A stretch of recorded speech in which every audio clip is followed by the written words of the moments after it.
Eneo hili si hivyo. Mambo ni matatu. Ladies and gentlemen, good evening and welcome back to our channel once again. Rigathi Gachagua today returned back into the country from the United States of America. And it was total mayhem.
Some of his supporters actually spent their night at JKIA waiting for Rigathi Gachagua.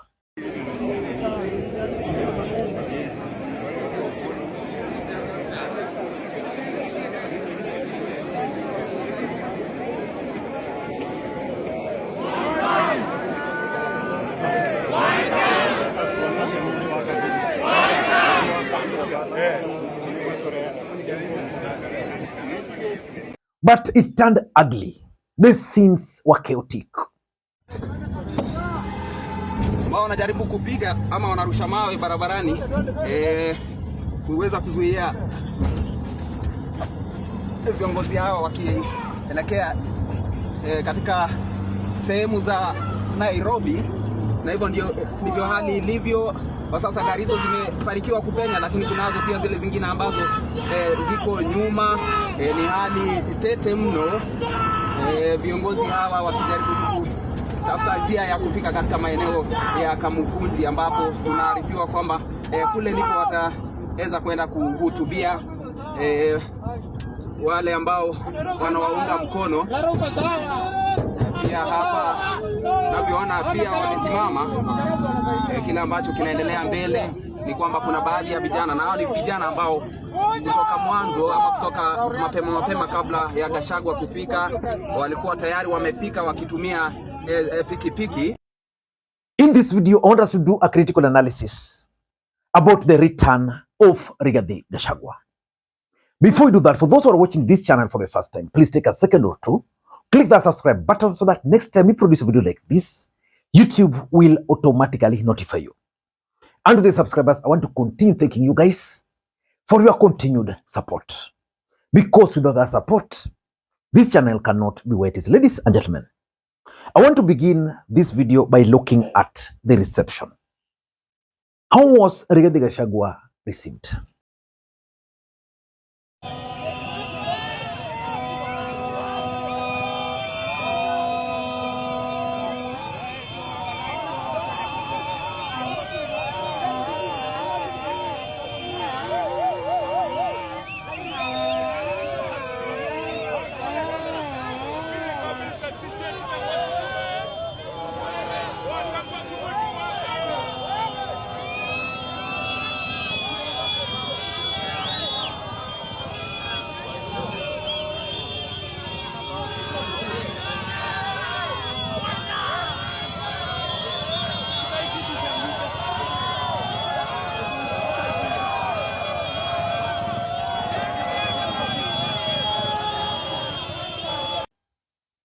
In my view, the reception, especially at the airport, was fantastic, was well planned, and was well executed.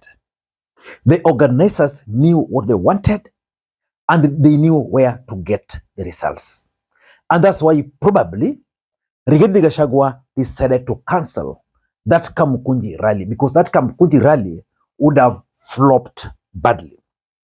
So if the return was to be measured on the way it was received at the airport, I think it was okay. at the airport.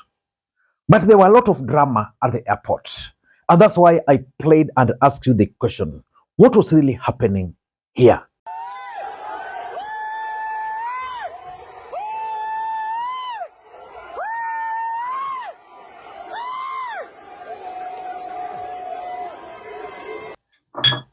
I tend to think that at that point, Cleophas Malala scripted it. That was pure drama. And it actually embarrassed Rigathi Gachagua. Let me just read for you something which Malala is saying here. And I want to relate it to what happened at that particular point. Malala is saying here, is quoted to have been saying something here. Malala is saying here, we wanted to receive our party leader, but they deployed police officers. They planned to arrest him, but we have said no. We want Ruto to respect human rights. I've always maintained, and I will continue to maintain, that there is no way William Ruto was going to arrest Rigathi Gachagua. The story about arresting Rigathi Gachagua and the scene there was scripted by Malala. Because if the government wanted to arrest Rigathi, do you remember what happened to Miguna Miguna? Rigathi would not have been allowed to leave the plane. But he was allowed and he came out. So I doubt if the scuffle we witnessed there were real police officers trying to arrest Rigathi Gachagua. Those are drama by none other than Cleophas Malala. He actually embarrassed Rigathi Gachagua. And if you watched the face of Mama Dorcas, she was disappointed. So for me, the reception was so good up to that point. And it achieved its objective. Number two, I want us to look at the chaotic scenes which were witnessed at the airport and after they left the airport. And you remember these scenes here. My theory are two. Number one, the police created those chaos because they wanted to test Rigathi Gachagua's arsenal. They wanted to test Rigathi Gachagua's reaction. They wanted to test how prepared Rigathi Gachagua actually is. Malala is talking of the police. But for me, I want to talk about the goons. They want to test that if Rigathi Gachagua were to call for a rally, let's say in Kamukunji grounds, and they want that rally to be disrupted, can the rally be disrupted?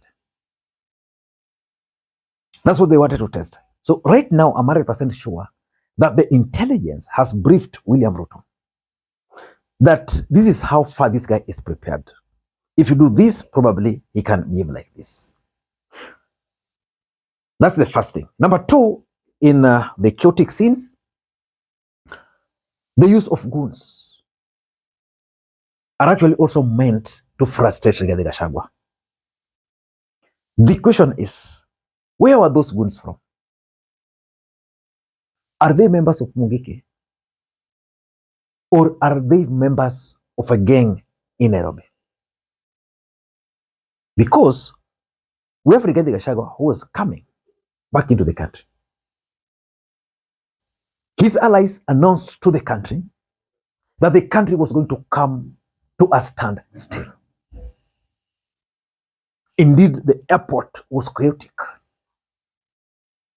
Then Rigathi was supposed to end his rally at Kamukunji.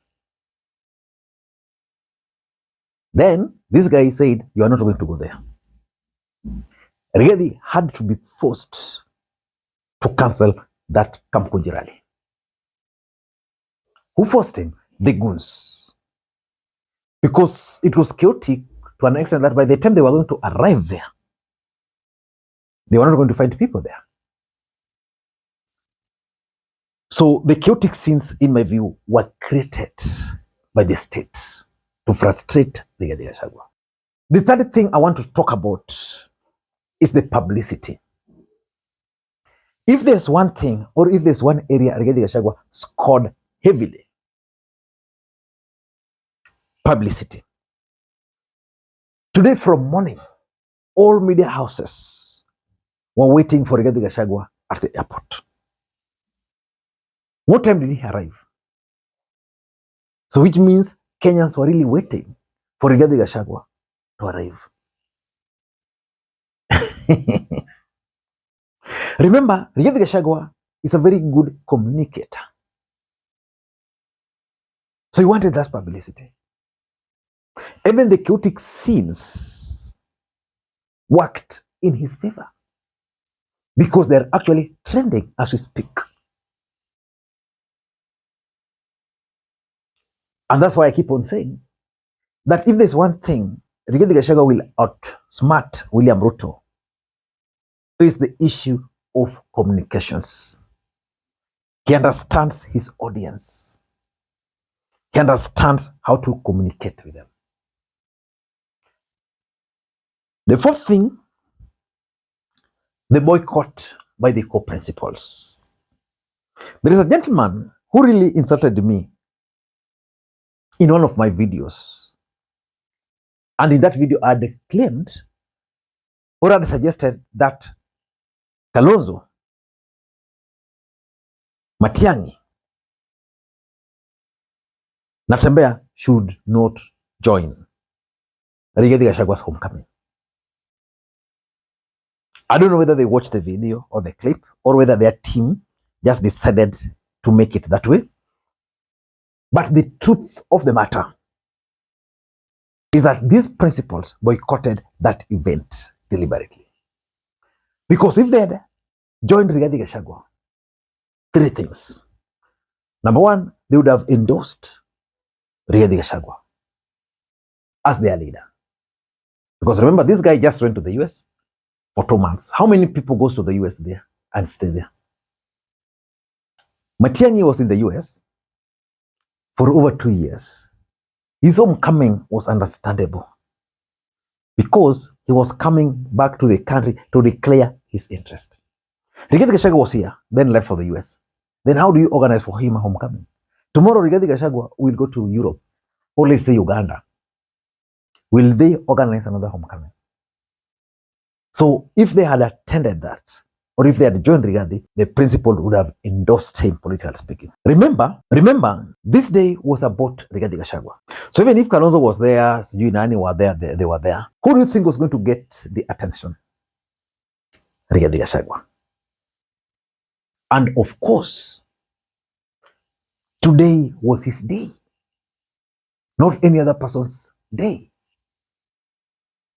And lastly, the use of police force. On that, Rigathi scored because he laid a trap for the government, and the government fell for it. Let me ask you this question. What do you think would have happened differently if the government had just allowed Rigathi Gachagua to arrive, do whatever he wanted to do, and go home? But now we had the police exercising their brutality and showing some force by displaying those water cannons. William Ruto is being accused of brutality. William Ruto is being accused of undermining human rights. Then someone is just coming, his supporters are receiving him, then you send those number of police. Murkomen has denied that they never deployed excessive police at JKI, which is a lie because they did. It also means that they are acknowledging that they committed a mistake. Ladies and gentlemen, I don't know what you think. This is my take. Until next time, this is Makwiny. Bye-bye.